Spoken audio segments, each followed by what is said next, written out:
दोस्तों, स्वागत है आप सभी के अपने जेबी कोचिंग यूट्यूब चैनल पे। तो आइए दोस्तों, आज का हमारा क्लास है ना परसेंटेज का क्लास 9 है, जो मैं टाइप 2 का क्वेश्चन आपको करवाने के लिए आया हूँ। तो आइए दोस्तों, इस सवाल को देखते हैं और इसको बनाते हैं। आइए पहले ध्यान से इसको पढ़ते हैं। ए का वेतन बी के वेतन का 40% है, बी का वेतन सी के वेतन का 60% है, बी का वेतन सी के वेतन से 40% है। यदि तीनों का वेतन सम्मिलित यानी ये सब मिल जाए वेतन, तो प्रतिमाह जो तीनों का वेतन 9200 रुपए है, तो बताइए कि ए का वेतन कितना है, ए का वेतन कितना बताना है। तो आइए देखते हैं। इसे पहले बनाते हैं। ए रेशियो पढ़े है ना, तो रेशियो के पहले थ्रू लगा लेंगे। रेशियो यानी ए कितना पूछा है, ए बी का 40% है, तो मैं आपको 40% है तो निकालना बताया हूँ। 40% तो 20 दूना के 40 और 20 5 100 यानी 2:5 आ गया ए बी का मान। फिर इसके बाद बी रेशियो सी का निकालना है, तो आ जाएगा 20 तिहाई 60 और 20 5 100। लेकिन अब देखिए बी का मान जो अलग है, तो बी का मान निकालने के लिए यानी इसमें 3 से गुना कर देंगे और इसमें 5 से गुना कर देंगे, तो आ जाएगा 6 और 15 5 15 और इसके बाद सॉरी इसमें 5 से गुणा कर देंगे तो यहाँ 25 हो जाएगा। तो आया ना, यानी ए बी सी, ए का मान 6 ए रेशियो, बी का मान 15 और सी का 25 आ गया। अब देखिए तीनों का पूछा क्या है तीनों का सम्मिलित वेतन 9200 रुपए। तीनों का सम्मिलित वेतन कितना है, 9200 रुपए। लेकिन पूरा तीनों जब मिलेंगे यानी यहाँ रेशियो लग जाएगा, तो यानी हो जाएगा आपका यानी पूरा 6 25 15 यानी 46 हो जाएगा। ठीक है, तो 46 एकदम 46 दूना 200। ठीक है, दो बार में कट जाएगा। तो उसमें पूछा क्या है, तो बताइए कि ए का वेतन कितना है। तो ए का वेतन यानी ए का वेतन, तो ए का मान कितना था 6, तो 6 का गुणा कर देंगे इसमें 200 में, तो आ जाएगा 1200 रुपए है 6 का वेतन। तो यही हो जाएगा राइट आंसर। आइए देखते हैं ऑप्शन में, ऑप्शन नंबर सी हमारा इसका राइट आंसर है। तो मुझे उम्मीद है कि आपको ये क्वेश्चन जरूर समझ में आया होगा। तो आइए चलते हैं अगले क्वेश्चन पे।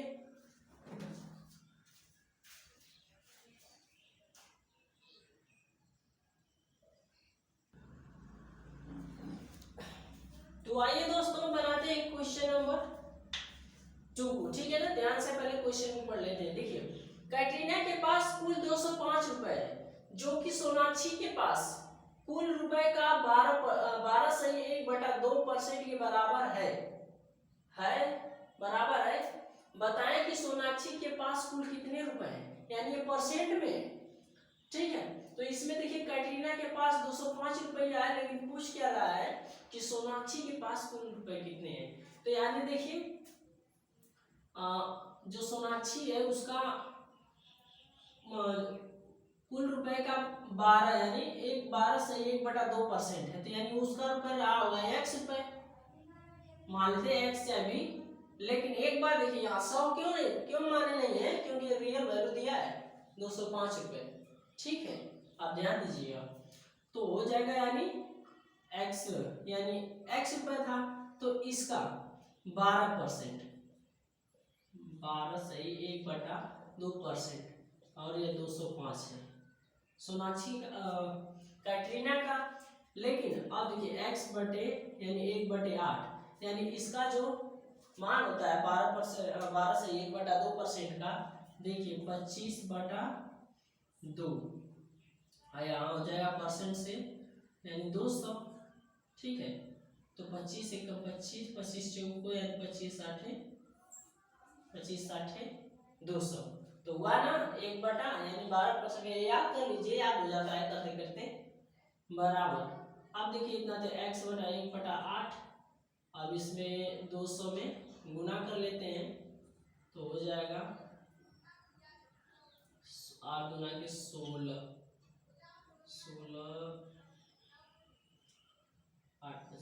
यानी 1640 रुपया। यानी कटरीना जो सोनाक्षी का कुल वेतन कितने रुपए है? 1640 रुपए है। यही राइट आंसर है और ऑप्शन नंबर बी में दिया भी है। तो मुझे उम्मीद है कि क्वेश्चन समझ में आ गया। तो आइए चलते हैं अगले क्वेश्चन पे।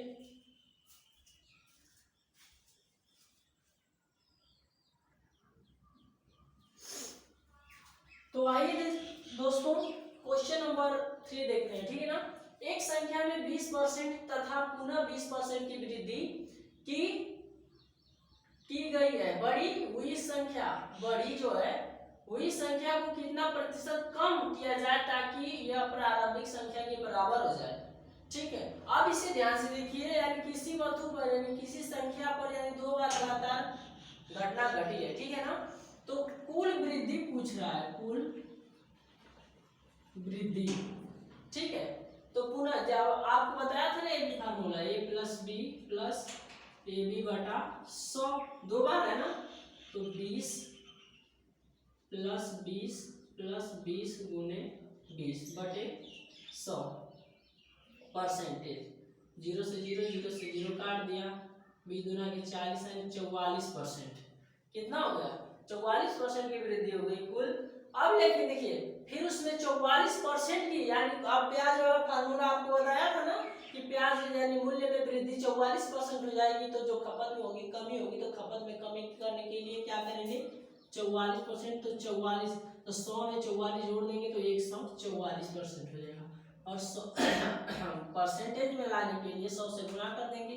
100% से 44 का आधा हो जाएगा 22, इसका आधा 72, 11, 36। अब हो गया, इसका आधा कर लेते हैं 50, 18, इसका आधा कर लेंगे 25 और इसका 9। अब तो होगा नहीं तो इसमें गुणा कर लेते हैं। इसका 11, 25 से कम 25, 25 से कम 25 है 275 बटा 9।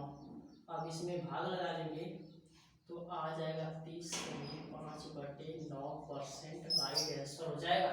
भाग लगा के देख लीजिएगा, यानी इसका राइट आंसर हो जाएगा ए। तो मुझे उम्मीद है कि क्वेश्चन समझ में आ गया होगा। क्योंकि देखिए एक संख्या में 20% की वृद्धि तथा फिर पुनः 20% की वृद्धि हो गई तो ये भी फार्मूला लगाएंगे।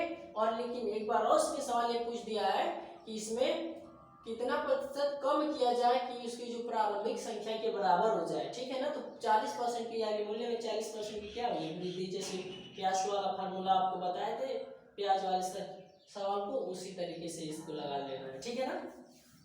तो आइए चलते हैं नेक्स्ट क्वेश्चन पे।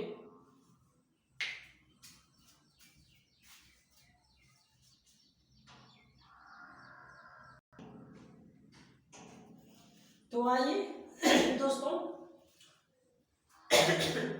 क्वेश्चन नंबर 4 देखते हैं। किसी ड्रम में 250 लीटर मिट्टी का तेल है। 5% तेल टपक कर बाहर गिर जाता है। तो ड्रम में अब कितना परसेंट तेल शेप बचा है, ठीक है ना। अब कितना शेप तेल बचा है तो दोस्तों कितना 5% तेल क्या हो रहा है टपक के बाहर गिर जा रहा है। तो पूछ क्या रहा है कि अब कितना शेप तेल बचा है, ठीक है ना। तो यानी बचेगा आपका 95, यानी आंसर सीधा इसका हो जाएगा 95% तेल बचा है। ये थोड़ा क्वेश्चन घुमावदार है, घुमाने के लिए आपको दिया है। बचा यानी 500 में से 5%, 100 में से 5% तेल निकल जाएगा तो कितना बचेगा 95% बचेगा, यानी राइट आंसर 95 हो जाएगा। ये सवाल थोड़ा घुमाने के लिए देते हैं, सब अजमाने के लिए कि बच्चे इसमें थोड़ा अजुड़ा जाए, ठीक है। तो थोड़ा इसको ध्यान से पढ़ना है ऐसे सवाल को और तुरंत आंसर लगा देना है। तो आइए क्वेश्चन नंबर 5 पर चलते हैं।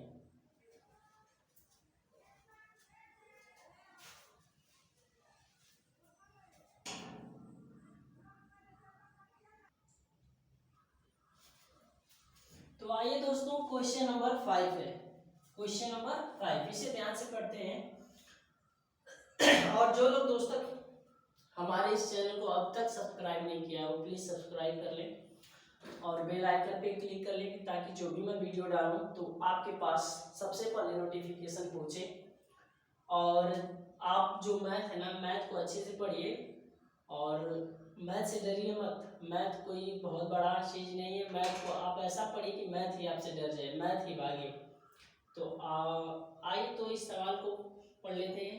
अगर ये वीडियो मेरी इस वीडियो आपको पसंद आए दिल से तो आप प्लीज़ लाइक जरूर करेंगे, ठीक है ना। दिया क्या है, एक पिंड, देखिए एक पिंड 10 मीटर की ऊंचाई से गिरकर कठोर तल से, एक पिंड है वह एक ऊंचाई से गिरकर कठोर तल से उछलता है। संघात में इसकी ऊर्जा 20% कम हो जाती है। 20% ऊर्जा क्या होती है, कम हो जाती है। तो अब यह कितना ऊंचाई तक उछलेगा, पूछा है कि पहले देखिए कठोर 10 मीटर ऊंचाई से गिरकर, ठीक है, कठोर तल से यानी क्या करता है, कठोर तल से उछलता है। संगत में इसकी ऊर्जा 20% कम हो जाती है, ठीक है ना। उछल, जैसे पिंड है, पिंड से उछला 10 मीटर, फिर इसके बाद दोबारा उछला, तो अब उसका जो उछलने की ऊर्जा है वह 20% क्या हो जा रही है, कम हो जा रही है। तो कम हो जाती है, तो अब वह कितनी ऊंचाई तक उछलेगा। तो यानी पहले उछलता था 10 मीटर, ठीक है, अब गुना 20% कम हो जा रही है, तो यह 100 में 20% कम कर रही है तो 80% बचेगा। तो परसेंटेज से 2 जीरो कटा, जीरो से जीरो कटा, 8 एक 8, यानी 8 मीटर क्या होगा, फिर वो उछलेगा, 8 मीटर फिर उछलेगा। क्वेश्चन को ध्यान से सुन लीजिए एक बार और। पूछा है कि एक पिंड 10 मीटर की ऊंचाई से गिरकर कठोर तल से उछलता है, 10 मीटर उछलता है पहली बार, तो संगत में इसकी ऊर्जा 20% खत्म हो जाती है, 20% उसमें ऊर्जा खत्म हो जाती है, तो फिर वह कितने ऊंचाई तक फिर उछलेगा, ये पूछा है। तो 20% उछला तो 10 मीटर गुणे यानी 100 में 20% खत्म हो गया, तो यानी बचा 80, तो 80% से परसेंट का मतलब जब 2 जीरो, तो एक जीरो या एक जीरो ये कट जाएगा, गुना हो जाएगा, तो 8 मीटर, यानी 8 मीटर फिर वो उछलेगा। तो मुझे उम्मीद है यानी ऑप्शन नंबर डी इसका राइट आंसर हो जाएगा। मुझे उम्मीद है कि क्वेश्चन आपको आसानी से समझ में आया होगा। अगर समझ में आया तो प्लीज वीडियो को लाइक करना ना भूलें, और जो लोग नए हमारे इस चैनल पे हैं वो लोग प्लीज हमारे इस चैनल को सब्सक्राइब कर लें। और मैं अब यह देखिए परसेंटेज का जो क्लास था, एक और क्लास चलेगा क्लास 10, फिर इसके बाद आगे चैप्टर यानी आगे जो सिलेबस आएगा इसकी चलेगा। तो मुझे उम्मीद है, चलिए ठीक है, तो आज के लिए बस इतना ही। Thank you.